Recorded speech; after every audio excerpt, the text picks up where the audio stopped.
നമസ്കാരം. തമിഴ്നാട്ടിലെ ഒരു ഫേമസ് ആയിട്ടുള്ള ഒരു അഭിനേതാവ്, നല്ലൊരു കോമഡി ആർട്ടിസ്റ്റാണ് മിസ്റ്റർ റോബർട്ട് ശങ്കർ. നിങ്ങൾക്ക് അറിയായിരിക്കും, ബിഗിൽ സിനിമയിൽ വലിയ വണ്ണമുള്ള ഒരു കുട്ടി പാണ്ഡ്യമ്മ എന്നുള്ള റോളിൽ അഭിനയിക്കുന്ന അവളുടെ അച്ഛനാണ്. അസത്തപ്പോതി ആറ് എന്നുള്ള ഒരു പ്രോഗ്രാമിലൊക്കെ അഭിനയിച്ച ആളാണ്. സൺ ടി വിയിലും വിജയ് ടി വിയിലും സാന്നിധ്യം കൂടുതൽ ഉണ്ടായിരുന്ന ശിവകാർത്തികേയൻ്റെ കൂടെ ഒരു സിനിമയിൽ അഭിനയിച്ചിട്ടുണ്ട്. നല്ല നല്ല നല്ല തരമുള്ള സ്റ്റാൻഡേർഡ് കോമഡീസ് ഒക്കെ പറയുന്ന ആളാണ്. കലാഭവൻ മണിച്ചേട്ടനെ പോലെ തന്നെ അവർക്ക് മകള്, ഭാര്യ എന്ന് വെച്ചാൽ ഭയങ്കര കൊലോക്കിയലായിട്ട്, വളരെ ഫ്രീ ആയിട്ട്, ഈസി ആയിട്ട് ഫാമിലിയിലും മിങ്കിൾ ചെയ്യുന്ന ആൾക്കാരാണ്. ഈ സിനിമാക്കാരാണെന്ന് പറഞ്ഞിട്ട് വിട്ടു നിൽക്കാതെ ഒരു ഭാര്യ ആയാലും കുഞ്ഞായാലും നല്ല ജോളിയാണ്, ജോളി ടൈപ്പാണ്. ജോണ്ടിസ് കാരണം മരിച്ചു. നല്ല ബോഡി വെയിറ്റ് ഉണ്ടായിരുന്ന ആൾക്കാരാണ്. മകളും ഭാര്യയും വന്ന കല്യാണം കഴിച്ച മരുമകനും എല്ലാവരും ഒരേ സൈസാണ്. കാരണം അവരതിനെ വന്നിട്ട് പ്രതികരിച്ച രീതി അങ്ങനെയാണ്. ഞങ്ങൾ വണ്ണമുള്ള ആൾക്കാർ ഒന്നിച്ച് ജീവിക്കുന്നു, അതിന് ഞങ്ങൾക്ക് നാണമില്ല എന്നുള്ള രീതിക്ക് സമൂഹത്തിന് നല്ലൊരു മെസ്സേജ് തന്ന, സന്തോഷമായിട്ട് ഞങ്ങൾക്ക് ജീവിക്കാൻ പറ്റും, എല്ലാവരെയും പോലെ എല്ലാ കാര്യങ്ങളും നമുക്ക് ചെയ്യാൻ പറ്റും, നമുക്ക് നമ്മുടെ കഴിവ് മാത്രം പ്രകടിപ്പിച്ചാൽ മതി എന്ന് പറഞ്ഞിട്ട് വളരെ സ്പോർട്ടീവായിട്ട് ജീവിച്ച ആൾക്കാരാണ്. ഇന്ന് അവർ മരിച്ച്. ജോണ്ടീസ് കാരണമാണ്. അപ്പോൾ നമ്മളും സൂക്ഷിക്കണം. കാരണം ജനിച്ച ഓരോ ജീവനും മരിക്കാൻ വേണ്ടി ഒരു കാരണം വേണം.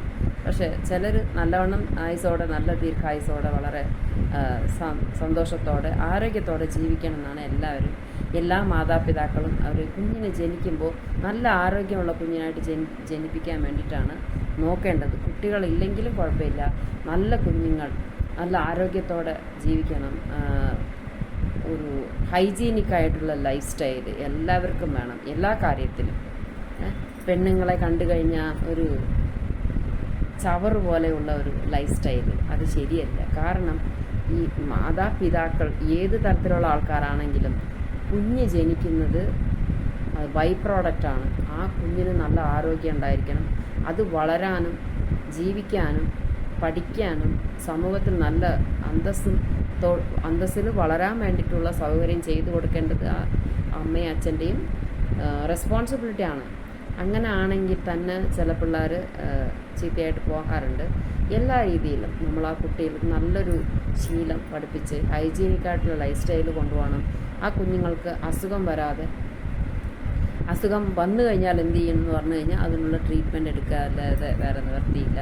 ജനിച്ച ഓരോ ജീവനും മരിക്കാതിരിക്കണമെങ്കിൽ ജനിക്കാതിരിക്കുക, അത് ഒരു സൊല്യൂഷൻ മാത്രമേ ഉള്ളൂ. അങ്ങനെ ഒരുപാട് നാൾ എല്ലാവരും ജീവിച്ചു കഴിഞ്ഞാൽ ഈ ഭൂമി ഭാരം താങ്ങൂലല്ലോ. എന്നാലും നമ്മുടെ കൂടെ ഒത്തിരുന്ന ആൾക്കാർ, കലാകാരന്മാർ, പ്രത്യേകിച്ച് കലാകാരന്മാർ, നമ്മളെന്നും വീട്ടിലുള്ളവരുടെ അടുത്ത് സംസാരിക്കുന്നതിനേക്കാളും കൂടുതൽ നേരം ടി വിയിൽ ഈ കോമഡി ഷോസ് കാണുന്നവരധികമാണ്. അങ്ങനെ നമ്മുടെ കൂടെ സഞ്ചരിച്ച ഒരാൾക്കാർ പെട്ടെന്ന് മരിക്കുമ്പോൾ അവർ ഈ ലോകത്തിൻ്റെ സ്വത്താണ്, ഇതിലെ അഭിനേതാക്കൾ. നമ്മളിപ്പോൾ യൂട്യൂബിൽ വരുന്ന കുറച്ച് പേരോട് എത്ര സ്നേഹമായിട്ട് നമ്മൾ പെരുമാറുന്നു. എന്നും ചെന്ന് അവരുടെ ലൈവ് പങ്കിടുന്നതും ഷെയർ ചെയ്യുന്നതും സബ്സ്ക്രൈബ് ചെയ്യുന്നതും ലൈക്ക് ചെയ്യണം എന്നൊക്കെ പറഞ്ഞിട്ട്. ഇതിപ്പോൾ നമ്മുടെ എല്ലാവരും യൂട്യൂബ് സമൂഹമാണ്, ഒരു ഫാമിലി പോലെയാണ്, ഫ്രണ്ട്സ് പോലെയാണ്, അമ്മയും അച്ഛനും പോലെയാണ് അല്ലേ. അപ്പോൾ അവരുടെ ലൈഫ് സ്റ്റൈൽ എങ്ങനെയാണെന്ന് നമുക്കറിയില്ല. പക്ഷേ ഹൈജീനിക്കായിരിക്കണം, നല്ല ആരോഗ്യത്തോടെ തന്നെ ജീവിക്കണം എന്ന് ആഗ്രഹമുണ്ട്. ഓരോ മക്കളും നമ്മുടെ ഉത്തരവാദിത്വമാണ്. അതുകൊണ്ട് അങ്ങനെ നിങ്ങൾക്ക് ഒരു നല്ലൊരു ജീവിതം ആ കുട്ടിക്ക് കൊടുക്കാൻ സാധിക്കില്ല എന്നുണ്ടെങ്കിൽ ആ കുട്ടി ഈ ഭൂമിയിൽ തന്നെ വരാതിരിക്കാൻ വേണ്ടി നിങ്ങൾ ശ്രദ്ധിക്കുക. നല്ലൊരു ഈ റോഡ് അരികത്തെ ഒരുപാട് പിള്ളേർ ഒരു ശുദ്ധമായിട്ടുള്ള വായുവോ വെള്ളമോ ഒഴിച്ച് ജീവിക്കാനുള്ള സാഹചര്യങ്ങളില്ലാതെ ഒത്തിരി കഷ്ടപ്പെട്ട് ജീവിക്കുന്നതായിട്ട് നമ്മളെപ്പോഴും കാണുന്നുണ്ട്. കണ്ടു നടിക്കാതെ തന്നെ പോകണം. കാരണം ഒരു 50% ആൾക്കാർ അങ്ങനെയാണ് ജീവിക്കുന്നത് എപ്പോഴും. നമ്മുടെ ജീവിതത്തിൽ എത്രയോ വിഷാദങ്ങളൊക്കെ കടന്നു വന്നവരാണ്. നമ്മൾ ആ ദുഃഖം കൂടെ ക്യാരി ചെയ്തുകൊണ്ട് പോയാൽ നമ്മുടെ ജീവിതം ഇല്ലാണ്ടായിപ്പോകും അല്ലേ. വെള്ളത്തിൽ ചാടി മരിക്കാനായിട്ട് തീരുമാനിച്ച ഒരാൾ അതിനെ രക്ഷപ്പെടുത്താൻ പോയ ആളിനെ കൂടെ മുക്കിക്കൊല്ലുന്ന ഒരു കഥ കേട്ടിട്ടുണ്ട്. അതുപോലെ ആകരുത്. അവനവൻ്റെ ലൈഫ് അവനവൻ നോക്കുക. കാരണം തനിച്ചാണ് ജനിക്കുന്നത്. കുറച്ച് നാൾ നമ്മൾ കൂടെ ആൾക്കാരായിട്ട് നിൽക്കുന്നുണ്ടെന്നല്ലാതെ മിക്ക ആൾക്കാരെയും ഇന്നും മനസ്സുകൊണ്ട് തനിച്ചിട്ടാണ് നമ്മൾ പോകുന്നതും. തനിച്ചാക്കിയിട്ടാണ് എല്ലാവരെയും. നമ്മൾ സ്നേഹിച്ചവർക്കൊക്കെ ദുഃഖം മാത്രമാണ് സമ്മാനിച്ച് നമ്മൾ പോകുന്നത്. അപ്പോൾ ജീവിക്കുമ്പോഴെങ്കിലും നല്ല സന്തോഷം കൊടുക്കാൻ നോക്കണം. റോബർട്ട് ശങ്കറിന് വേണ്ടിയിട്ട് എൻ്റെ കണ്ടോലൻസസ് അറിയിക്കാൻ വേണ്ടി ഞാൻ വന്നത്. തമിഴ്നാട്ടിൽ ഫേമസ് ആയിട്ടുള്ള ഒരു നടനാണ്. അപ്പോൾ ഈ വിഷയം നിങ്ങളോട് പങ്കുവയ്ക്കാനും പിന്നെ എൻ്റെ ഷോർട്സ് എല്ലാവരും കാണുന്നുണ്ടെന്ന് എനിക്ക് വളരെ സന്തോഷമുണ്ട്. മിനിമം ഞാനൊരു 50 വ്യൂസൊക്കെ ആക്കാൻ വേണ്ടി തന്നെ പെടാറുണ്ട്. യൂട്യൂബിൻ്റെ റൂൾസൊന്നും അറിയാതെ ഞാൻ ഷോർട്സൊക്കെ ചെയ്യാറുണ്ട്. അത് റെഗുലർ അല്ലാണ്ടായിരുന്നു. പക്ഷേ ഇപ്പം ഞാൻ കുറച്ച് മനസ്സിലാക്കുന്നുണ്ട്. എനിക്കൊരു ഉത്തരവാദിത്തമുണ്ട്. നമ്മൾ ജീവിക്കുമ്പോൾ എന്തെങ്കിലുമൊക്കെ ചെയ്യണം എന്നുള്ളൊരു ഉത്തരവാദിത്തമുണ്ട്. എന്നെ കാണാൻ വരുന്ന ആൾക്കാരെ സന്തോഷത്തോടെ പ്രതീക്ഷിക്കുക, സ്വീകരിക്കുക എന്നുള്ളതാണ് എൻ്റെ ഒരു കർത്തവ്യം.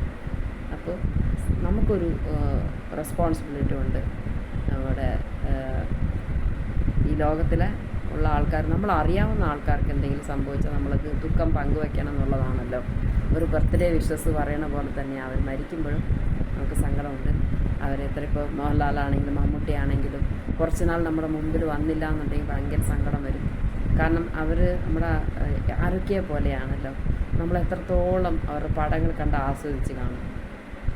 അപ്പോൾ അവർക്കൊന്നും സംഭവിക്കാതിരിക്കട്ടെ, മാക്സിമം ദീർഘായുസോടെ ജീവിക്കട്ടെ. പിന്നെ ഒരുപാട് വയസ്സിന് ശേഷം അവർക്ക് ഹാൻഡിൽ ചെയ്യാൻ പറ്റാത്തൊരവസ്ഥ വരുമ്പോൾ നാച്ചുറലായിട്ടുള്ള ഡെത്ത് തന്നെ സംഭവിക്കട്ടെ, ആരെയും ദുഃഖപ്പെടുത്താതെ, അല്ലേ? ഇപ്പോൾ പത്മിനി മരിച്ചു, സരോജാദേവി മരിച്ചു, അങ്ങനെ ഒത്തിരി ആർട്ടിസ്റ്റ് ഈ കൊല്ലം മരിച്ചു. രോബശങ്കറും ഇപ്പോൾ പോയിരിക്കുകയാണ്. അവരുടെ ഫാമിലിക്ക് താങ്ങാനുള്ള എല്ലാ സ്റ്റാർസും അവർ ഹെൽപ്പ് ചെയ്യും. കാരണം അത്രത്തോളം സിനിമാ ഫീൽഡിൽ നിറഞ്ഞിരുന്ന ഒരാളാണ്. ഒത്തിരി ആൾക്കാർ അതിൽ പിടിച്ചു നിൽക്കാൻ പറ്റാതെ മരിച്ചവർ എത്രയോ പേര് കാണും. പക്ഷെ അതൊക്കെ നമ്മൾ കൗണ്ട് ചെയ്യാൻ പറ്റത്തില്ലല്ലോ. ലോകത്തിലുള്ള എല്ലാ ദുഃഖങ്ങളും നമുക്ക് ചുമക്കാൻ പറ്റില്ലല്ലോ. ഈ ശ്രീകൃഷ്ണൻ മലയിനെ പൊക്കി പിടിച്ചതുപോലെ നമുക്കൊന്നാവില്ല. നമ്മളാര്, നമ്മുടെ ജീവിതം, ചെറിയൊരു ലങ്സ്, ചെറിയൊരു ഹൃദയം, ചെറിയൊരു വയറ്, ചെറിയൊരു മനസ്സ് മാത്രം ഒരുപാട് ആഗ്രഹങ്ങളുണ്ട്. ഇതൊക്കെ സാധിക്കണമെന്ന് ഞാൻ എല്ലാവരും ആശംസിക്കുന്നു. God bless you all. ജീവിക്കുന്നിടത്തോളം ലീവ് അറ്റ് ദ പ്രസൻറ്റ് തൊട്ട് ലൈഫ് ഈസ് ബ്യൂട്ടിഫുൾ. അത് നന്നായിട്ട് തന്നെ കൊണ്ടുപോകണം. ഈ ജീവിതം ഇല്ലാണ്ട് പോകുമ്പോഴാണ് അതിൻ്റെ അവസ്ഥ മനസ്സിലാക്കുന്നത്. നല്ല ആരോഗ്യമുള്ള ആൾക്കാർ മനസ്സ് വിഷമിച്ച് സൂയിസൈഡ് ചെയ്യണത് കണ്ടിട്ടുണ്ട്. ചെറിയ ഫെയിലിയർ പോലും താങ്ങാൻ പറ്റാതെ. കാരണം ഈ സൂയിസൈഡ് എന്ന് പറയുന്നത് അതൊരു അസുഖമില്ലാത്ത പ്യൂറസ്റ്റ് ഹാർട്ടും ലങ്സും ഉള്ള ആൾക്കാരാണ്. ജീവിക്കാൻ ഒരുപാട് കൊതിയുള്ളവർ ഒത്തിരി അസുഖങ്ങളായിട്ട് ജീവിക്കുന്നുണ്ട്. എല്ലാം ഈശ്വരൻ്റെ കയ്യിലാണ്, അല്ലേ? നമ്മളെല്ലാവരെയും കുറിച്ച് ആലോചിച്ച് കഴിഞ്ഞാൽ നമ്മുടെ കൊച്ചു ബ്രെയിന് ആപത്തിലാവണ്ട. അപ്പോൾ എല്ലാവർക്കും എല്ലാ ഭാവങ്ങളും നേർന്നുകൊണ്ട് ഞാനിവിടെ നിർത്തുന്നു. Thank you.